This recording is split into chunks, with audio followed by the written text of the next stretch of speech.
자, 안녕하십니까. 자, 부동산 공시법령 공인중개사 시험에 필요해서 부동산 공시법령 입문 과정을 이제 출발하겠습니다.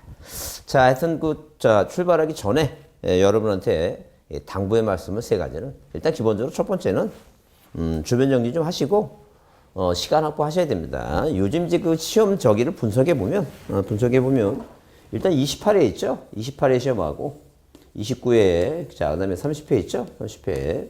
이렇게 시험이 있는데, 28회부터, 물론 이제 그 전에 1회부터 시험이 쭉 와서, 15회 때 한 번, 물론 이제 7회 때 8회 때 시험이 한 번 어려워졌었는데, 그때 이제 너무 옛날 얘기니까 빼고, 최근으로 얘기하면 15회 때 시험이 한 번 왕창 어려워져갖고, 26만 명 지원해갖고, 거의 한 300명 정도 붙었어요. 그래서 너무 어처구니 없어갖고 재시험을 다시 봤습니다. 재시험을. 자, 그래서 이제 그것도 이제 너무 오래돼갖고 또 별도로 하고 그쪽 이제 잘 나오다가 언제부터 28회부터 시험이 엄청나게 많이 어려졌어요. 어려졌기 때문에 일단 기본적으로 전략을 짜서 내가 어떻게 접근할 것인가 이제 무조건 하면 되겠지. 이런 개념을 버리시고 전략적으로 이제 접근하시는 게 방법이 옳아요. 자, 그러면 자, 이렇게 28회 때, 29회 때, 요 두 회 때 시험이 만약에 2차 과목만 갖고 따져보면 일단 뭐가 있고, 공시세법이 있고, 자, 이렇게 공시세법이 있고, 그 다음에 공법이란 과목이 있고, 그 다음에 중개사법이란 과목이 있어요. 자, 그러면 이 공시세법하고 이제 공법하고 중개사법 얘기인데, 자, 이 과목 자체가 다 어려웠어요. 어려서 이 공법은, 자, 공법은 몇 점만? 일단 기본적으로 꽈락만 넘기면 됐다. 그래서 45점 정도 봤어요. 근데 공시세법도 이것도 어려워갖고, 자, 이것도 얼마? 자, 하여튼 50점에서 55점 이렇게 얘기합니다. 50점에서 55점. 그래서 이렇게 50점, 55점 얘기하니까 이 중개사법을 몇 점 이상을 이 80점 이상 맞으니 이걸 넘지 못하면 시험에 떨어진다. 학원가의 정설입니다. 학원가의 정설.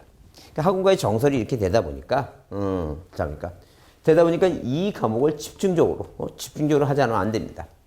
근데 이제 근데 30회 시험에서는 하도 다른 과목이 어렵다고 얘기하니까 중개사법이 쉽다고 막 얘기가 나오니까 이 협회 쪽에서 아마 로비가 들어왔던 모양이에요.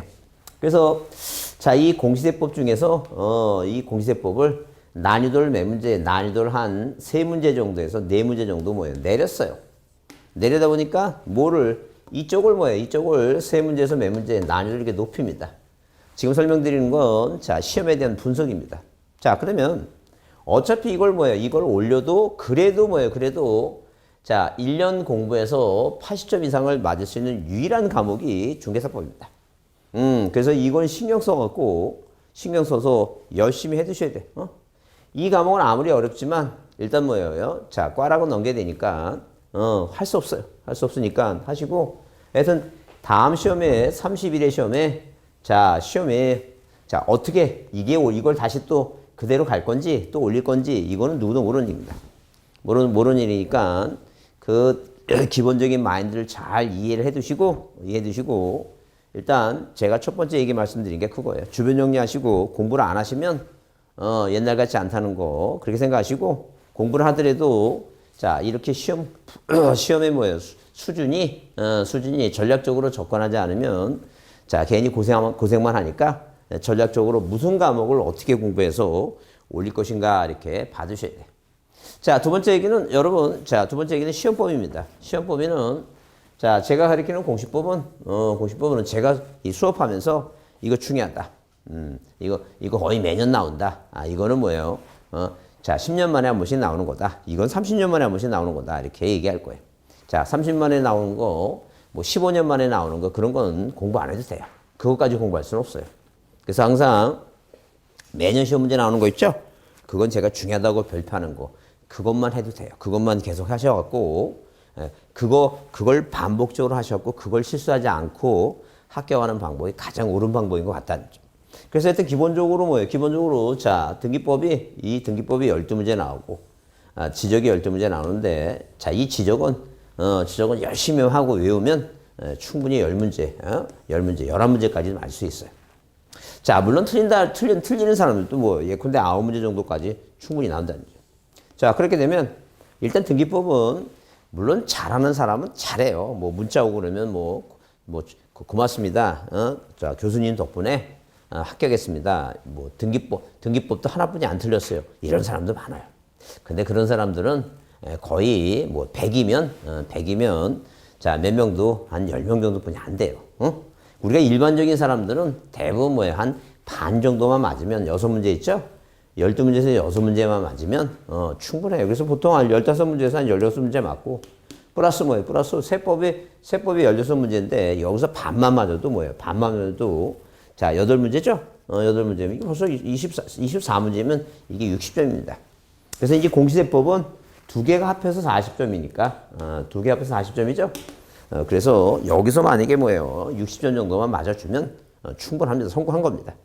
하여튼 그래서 자, 그렇게 생각하시고 이 지금 공시법은 제가 가르치는 과목이고 제가 뭐예요? 거의 강의 경력도 많고 분석을 시험 분석을 다 해놨어요.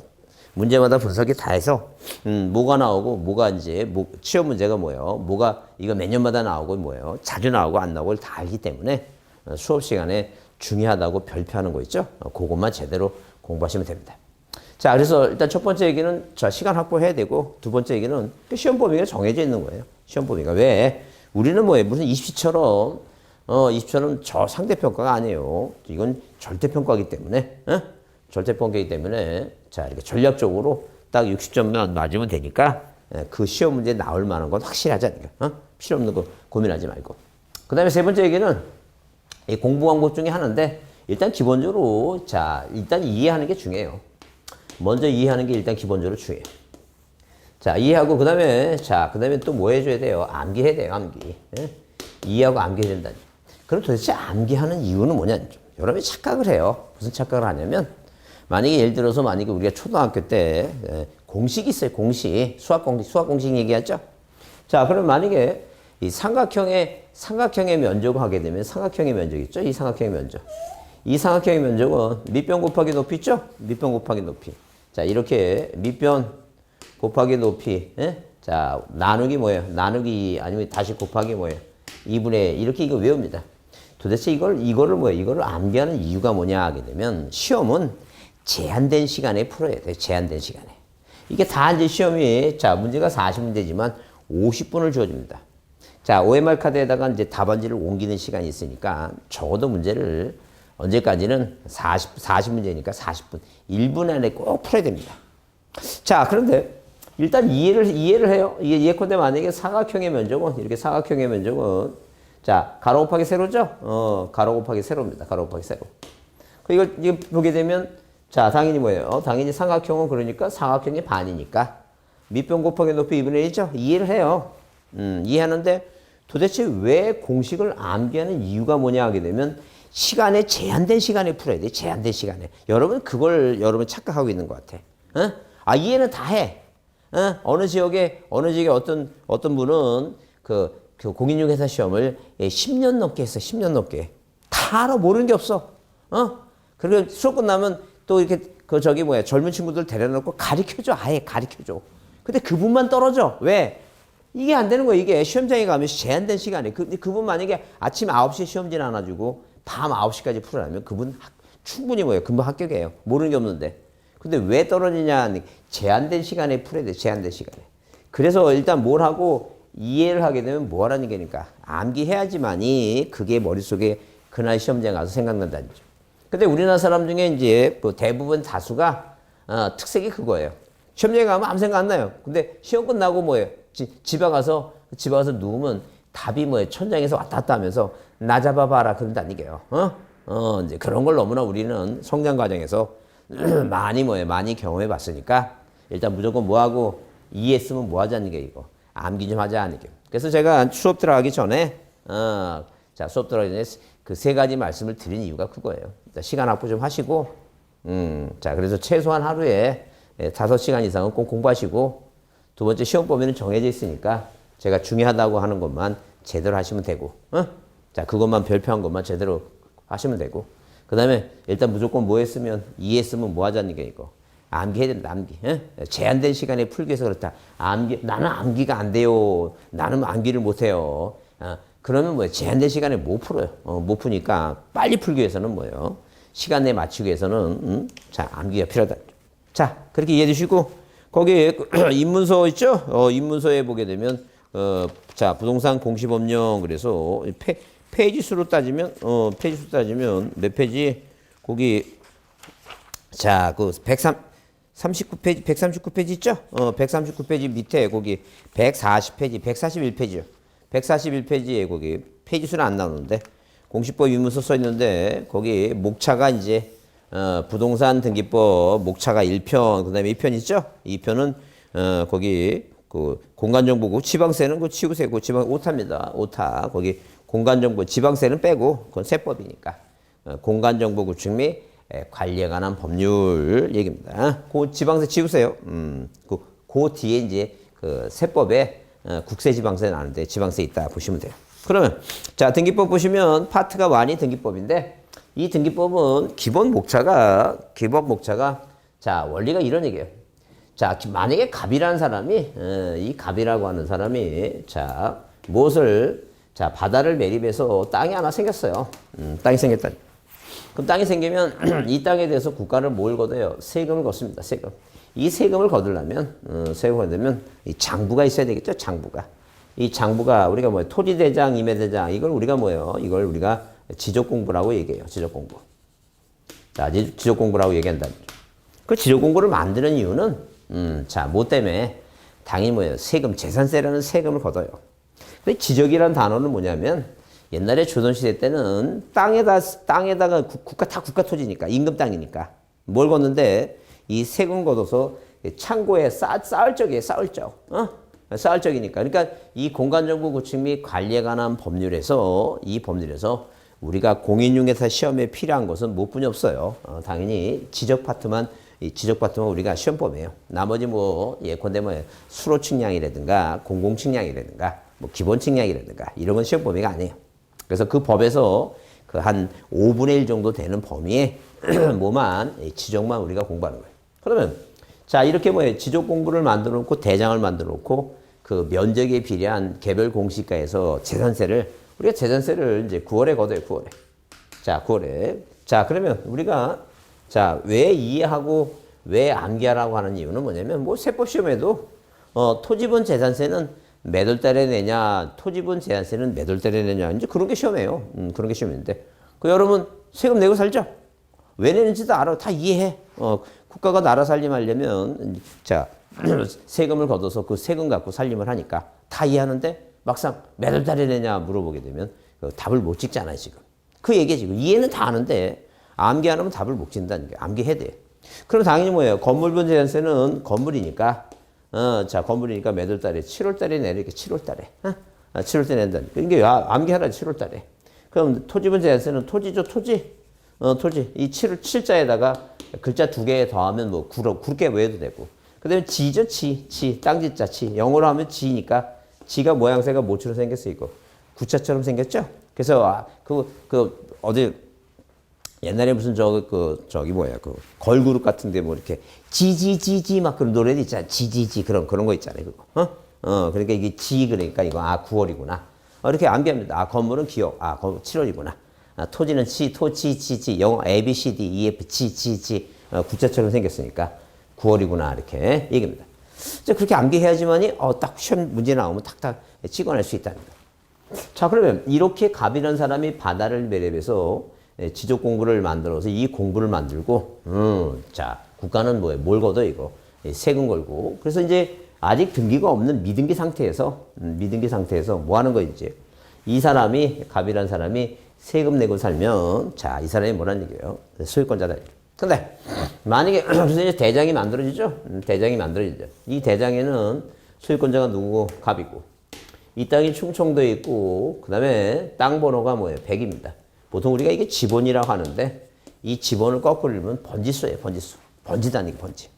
그럼 번지라고 하는 것은 옛날에는 뭐 행정구역 주소지를, 이 땅 번호로 했어요. 지금 도로명 주소가 나왔는데, 자, 그랬다. 그러면, 자, 우리가 뭐예요? 이 땅에다가, 자, 물 상수로 집지역 이용하고 벼연 미나리 왕고를 재배하는 거. 이게 이제 답이라는 거예요. 자, 우리가 흔히 논이라고 얘기하는 게 답입니다. 이게 지목이에요, 지목.